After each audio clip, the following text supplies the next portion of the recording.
Pertemukanlah kami dengan keluarga kecil kami di syurga-Mu ya Allah. Ya Allah, ya Rahman, ya Rahim. Dan selamatkanlah rakyat Palestin ya Allah. Dan selamatkanlah bumi Gaza ya Allah. Hanya Engkau yang mampu menyelamatkan ya Allah. Ya Allah, ya Rahman, ya Rahim. Ya Zal Jalali wal Ikram.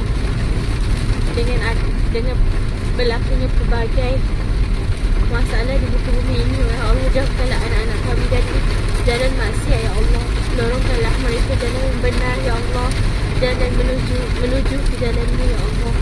Ya Allah, pemudahkanlah langkah anak-anak kami ya Allah. Tetapkanlah hati mereka dengan agama-Mu ya Allah.